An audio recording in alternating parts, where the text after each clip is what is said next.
Let's bring in senior investigative reporter Aaron Katursky, who's in Lviv, Ukraine, along with ABC's Elizabeth Schulze in Washington for more on this. Aaron, you just heard Ian Panel. He actually just left a secret press conference with Ukrainian President Vladimir Zelenskyy, where he was asked how long he thinks Ukraine can hold out. So what's the latest on that? And the president gave a very frank assessment. I don't know.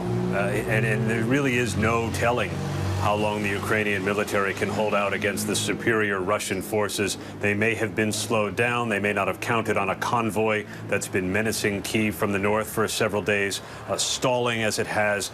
But still, eventually, the Russians are going to make inroads, as they have, it seems today, taking Kherson, the strategic port city in the southeastern part of the country, now seemingly under Russian control, even though the local mayor says he's still there to help the city run. He's taking orders from Russian troops.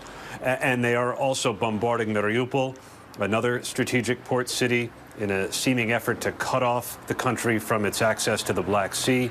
They've been bombarding Kharkiv, and we've heard from local officials that a number of private homes have been damaged or destroyed, so civilians are coming under intense assault, and it's causing the fastest migration that the United Nations can remember in recent history. 1 million people in 1 week's time have crossed an international border.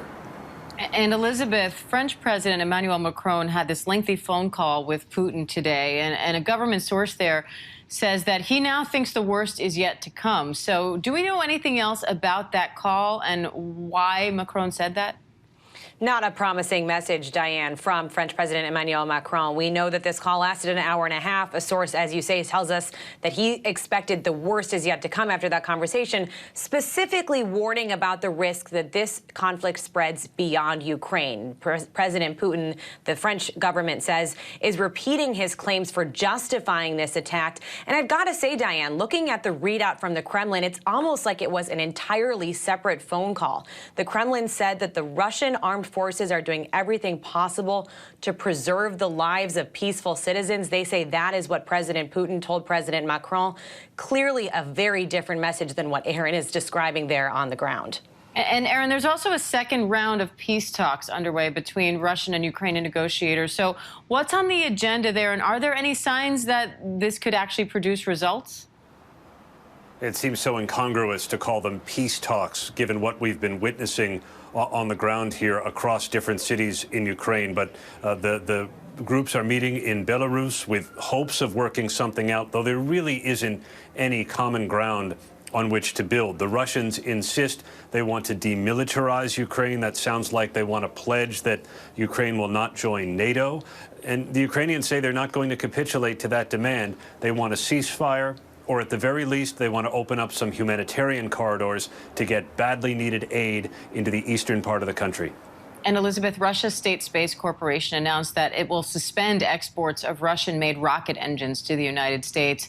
Now, the U.S. and Russia have partnered on space exploration for decades now, and there are even Russian and American astronauts working together on the International Space Station right now. So how is this conflict affecting that aspect of the relationship?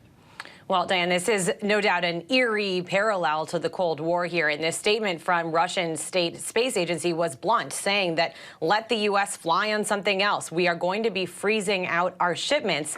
Now, a few days ago, NASA had said that the export controls that the U.S. is putting in place on Russia, it would not affect this relationship. We're waiting to hear on NASA's response to this latest announcement. But it is important to also remember that this is part of a broader cooperation with multiple countries, not just with Russia. Diane. All right, Aaron Katursky, Elizabeth Schulze, we appreciate it. Thank you.